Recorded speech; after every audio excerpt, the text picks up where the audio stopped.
Since the opening in 2001, Toverland has done a surprising fast expansion. In just about 17 years, the small indoor park has become a major theme park.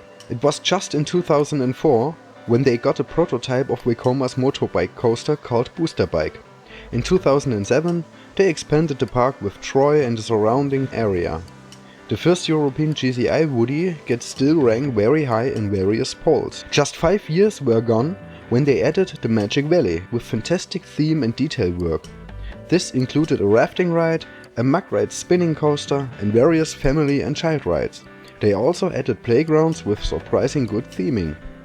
Now 6 years later, the park expands again with the biggest investment they have ever made. With a new entrance area and a second new themed land, they grown up to a serious middle-class theme park. Now we are checking in detail what Toverland has to offer for the summer season 2018. In this video we will cover all of the new areas and not just the major ride edition Fenix. Port Laguna, entrance area with a magical and Mediterranean flair. After all those years of expansion and growing, the Toverland has finally built an entrance area that fits the capacity needs of the park. They even opened an entrance plaza that is able to set the guests immediately into a new magic world and welcomes the visitors very well. Port Laguna is presented with a high amount of fantasy and detail. In every corner sits a touch of magic. From this point you have the ability to get to every themed area which is surrounding the entrance. This leads to better traffic and visitor flow on the paths and gets rid of some dead ends in the park.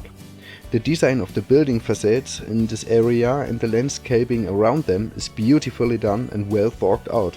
Just imagine how all this will look when all the plants and foliage is growing over the years. It has the potential to grow up to one of the most beautiful entrance areas I've seen so far in theme parks. Even the not too big scale of the plaza gives you a very calm and holiday-like feeling.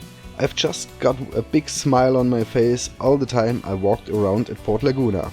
Mainly shops and restaurants can be found here. Even in the large lighthouse Solaris, they are offering fine treats to the audience. In between there are some game stalls waiting for some fun with the guests. They styled them that well that they not extract from the overall theme and feel, and they left nothing of the typical funfair vibe that these stalls usually have. Near the cashier area, they built a large beautiful new merchandise shop. Thumbs up for this so far. The same goes for the soundtracks of the new areas. They are supporting the atmosphere of the park very well. Avalon, in the magical kingdom of Merlin and Fenix. The second new themed area, which features more than just Fenix but also the boat ride Merlin's Quest, comes with the same attention to detail like Port Laguna. The path circles through and around the area are offering many great sightlines. The view sweeps over hills and valleys and you can really lose yourself in the great surroundings. Constantly accompanied by Fenix and Merlin's Quest. We are passing by on rock formations, waterfalls and lakes until we arrive at a restaurant building that could be directly brought there out of mixed worlds from Harry Potter and Lord of the Rings. With the Flaming Feather, the park finally got a really beautiful sit-down restaurant in addition to the existing self-service venues. But there's also the possibility to get some snacks to go at the snack shops they have sneaked into the facades. Even the toilets in the new theme lands are very well decorated. That may sound trivial, but also provides for a coherent overall picture. Again, everything will be beautified once the many set plans sprout properly. In Avalon there are also 1 or 2 corners where you can see on closer look that the park either not quite finished everything in time or the budget was a little short. But you have to be aware of that and look for it. For the rather calm minds there is the very good boat ride. With Merlin's Quest, the Toverland not only lets you sail through Avalon outdoors, but also sends us through a fantastically themed cave. I do not want to spoil the dark ride part here, but simply express an absolute recommendation to not pass this ride. For anyone who is still too curious, you can find a complete on-ride POV video from Merlin's Quest on my channel. But now on to the highlight. Fenix, a flight above Avalon on the wings of the Firebird. The new flagship attraction is without any doubt the new B&M Wing Coaster Fenix, but at first some technical specifications. Up to 40 meters, the mystic bird rises in the sky. Fenix takes you with up to 95 kilometers an hour on the 813 meter and 1 minute 45 long flight over Merlin's kingdom. On the journey, the beautifully designed train winds through 3 inversions. The 17 million euro ride takes every hour up to 1000 passengers on the reconnaissance flight. The theming. For a roller coaster of this size and design, as Bolliger and Marbillard put it here, the layout has been integrated very well into the park's line of sight. Although Fenix is present from almost everywhere you can be at Toverland, the ride never seems intrusive. Once again, they've done a particularly good job where everything starts, in the waiting area.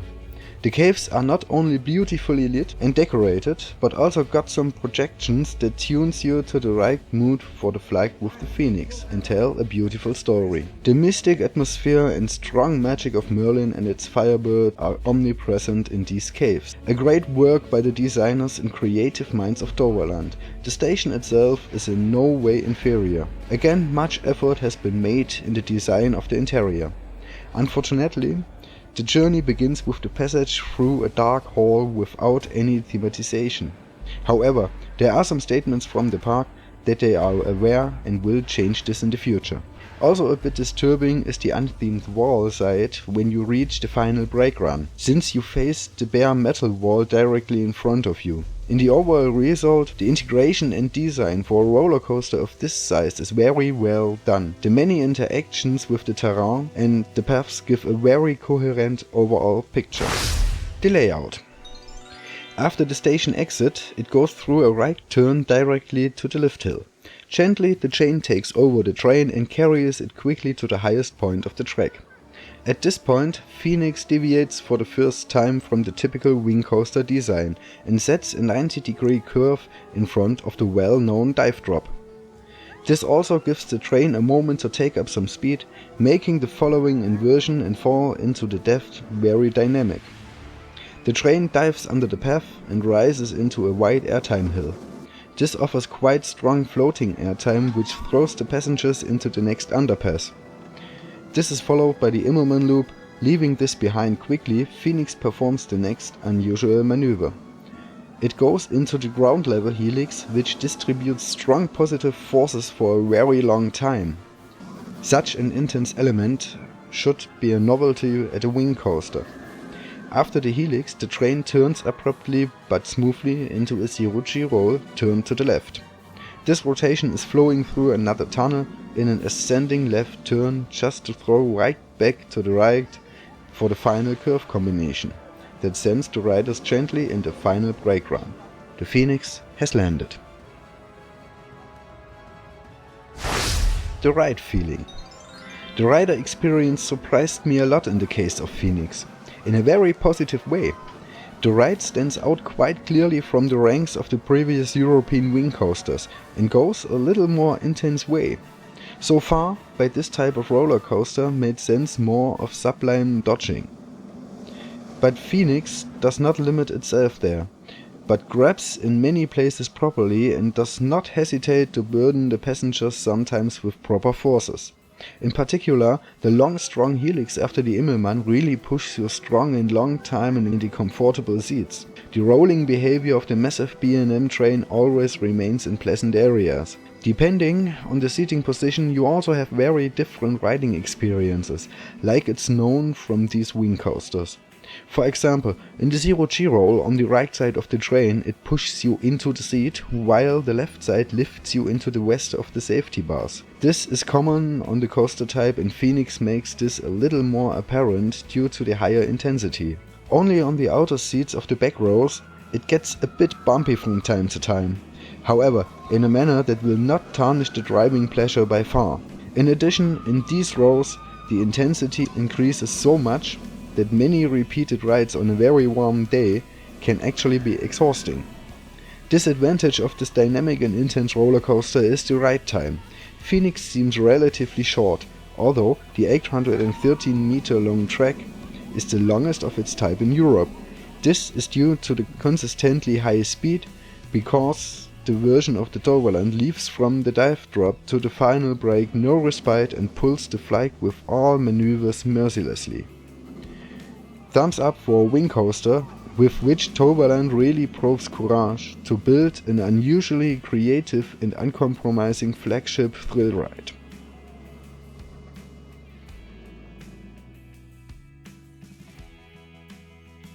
A short conclusion.